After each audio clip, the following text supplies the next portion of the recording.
पार्थ पवार राष्ट्रवादी काँग्रेसचे राज्यसभेचे उमेदवार असणार असा निर्णय पक्षाच्या कोर कमिटीच्या बैठकीत झाला असल्याची माहिती आहे। सुनेत्रा पवारांच्या उपस्थितीत झालेल्या कोर कमिटीच्या बैठकीत पार्थ पवार यांच्या नावावर शिक्कामोर्तब झालंय।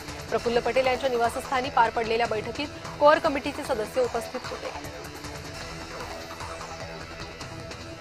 नवी मुंबई महापालिकेच्या महापौरांची सांगकाम्या वृत्ती असल्याची टीका विरोधकांनी केली आहे। महापौरांना चिठ्ठीद्वारे काय बोलावं काय करावं हे सांगितलं जातंय असा आरोप विरोधकांनी केला। महापौर चिठ्ठी वाचत असल्याचा एक व्हिडिओ विरोधकांनी व्हायरल केला।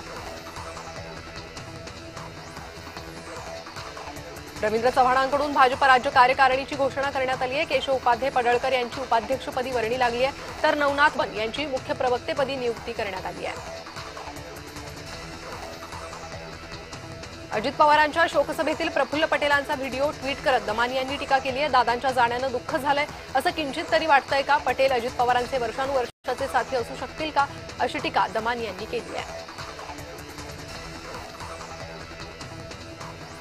अर्थसंकल्पीय अधिवेशनाचा आज दुसरा दिवस आहे। आज शेतकरी धोरणावरून विरोधक आक्रमक झालेले, त्यामुळे अधिवेशनात आज हा मुद्दा गाजणार असल्याचं दिसतंय।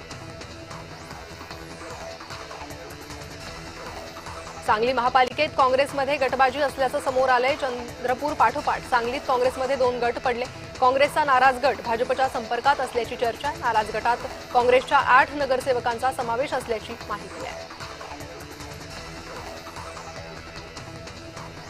आज राज ठाकरेंच्या उपस्थितीत शिवतीर्थवर मराठी भाषा दिनाच्या कार्यक्रमाच्या नियोजनासाठी बैठकीचं आयोजन करण्यात आलंय। बैठकीत आज प्रमुख निमंत्रितांची नावं निश्चित होणार आहेत। कार्यक्रमाला उद्धव ठाकरेंना निमंत्रण देणार का याकडे लक्ष आहे।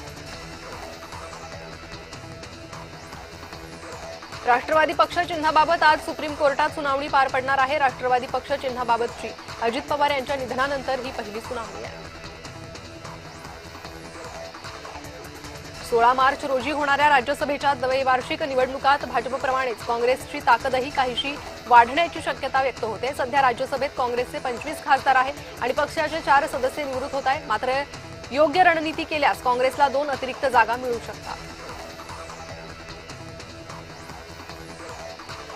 काँग्रेस प्रवक्ते हनुमंत पवार यांना झालेल्या मारहाणीचा पडोळे यांनी निषेध व्यक्त केला। धर्मविरोधी लोकांवर कारवाई करा अशी मागणी भंडाऱ्याचे काँग्रेस खासदार प्रशांत पडोळेंनी केली आहे।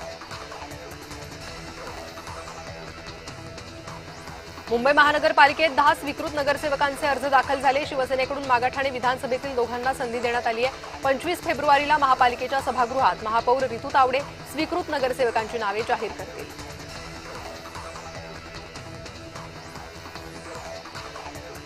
महाराष्ट्र राज्य मार्ग परिवहन महामंडळानं बसेससाठी लागणाऱ्या डिझेलसाठी राज्याबाहेरील पुरवठादारांनाही दर सादर करण्याची मुभा दिली आहे। गुजरात आणि तमिळनाडू या 2 राज्यांच्या डिझेलवरचा वॅट सर्वात कमी आहे, त्यामुळे या राज्यांना संधी मिळू शकते। मात्र राज्याबाहेरचा पुरवठादार असेल तर राज्याला महसूल तोट्याला जाऊ शकतो।